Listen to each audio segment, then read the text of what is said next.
Aloha ladies, I'm going to start with the good news. The good news is last Friday I went to a substitute orientation, which was actually kind of appalling because people were asking if they could talk on their cell phone while they're supposed to be teaching, and they had to tell us you can't hit the kids. Oh, I feel bad for kids I'm never even going to meet. And so I can start substituting as I need to. The only thing that kind of stinks is that it's only $70 a day, and Andy has Tuesday, Wednesday, Thursday off, so I'm going to have to substitute one of those days in order to bring in enough money to make substituting worth it. So I'm going to have to decide one day a week to not hang out with him and to go work. But it's all good. I also went to a job fair after I went to the sub orientation, and it looks like I'm going to be working at a museum, which will be totally awesome. 20 hours a week, so it's another part-time job. So hopefully between substitute teaching, the museum job, which I hope is going to be on the weekends, and tutoring, I can actually make enough money to move out. I have an appointment to go see an apartment on Wednesday that I would move into in December, which I'm really excited about because it's my first choice place to live because it's nearby to Andy's house, and the floor plan is pretty small, so I wouldn't have to buy a lot of furniture. Don't you love what my priorities are? And it seems really safe. Like, it has really good apartment ratings on the website. So that's my good news. I also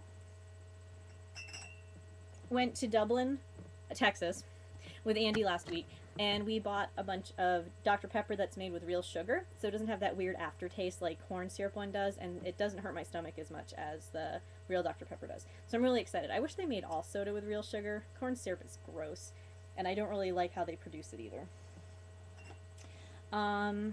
Oh, and I'm using it as a thank you note because my cat is now in Rhode Island. Angie was awesome, and she mailed Dizzy on Saturday night, and she arrived in Boston the next morning, and my mom went up and got her. And I guess when they opened the window in the car, Dizzy was so like needing to get out that she tried to go out through the window. And then when they got to the house, they put her outside in her harness, even though I said she could escape and she's really smart, and she got out. So she's somewhere in Little Compton, probably eating small creatures and having a blast because she hasn't been outside in 6 weeks. So that's my good news. My bad news is, I'm just going to say, I lost my car and then I found it. But I'd like to say thank you to the Fort Worth Police Department for being so understanding. They rock.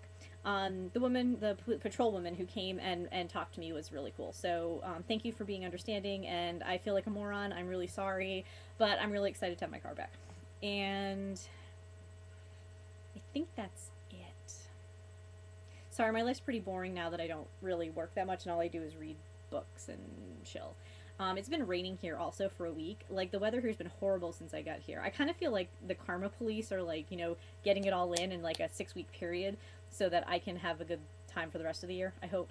But I am really excited to go look at an apartment. So hopefully it'll work out. The only reason that they said they would let me sign a lease is because we are going to put enough money in my bank account so that it looks like I have enough money to pay rent for 12 months, and then they're going to let me sign the lease, and then we're going to transfer the money back into Andy's account. But it's okay. It'll work out. I'm going to cash in my last retirement plan. I'm still waiting for the second one to arrive. On the website it says that it's been disbursed, but I haven't received the check, so I'm just a little nervous. If I had that money, I could just pay the rent for 12 months. That's why we're doing the switcheroo. But it'll be all good. And I hope you guys are having better weather than we're having here. And my hair's really crazy. Yeah. Oh, one last piece of exciting news. Macy's was having a Columbus Day sale. They don't celebrate Columbus Day in California, but they do in Texas. So I managed to get a pair of $110 boots for $80, which is really exciting because all of my shoes are open-toed. And apparently, as a substitute, you have to wear closed-toed shoes. Who knew? Hope you guys are having a fabulous week, and talk to you soon.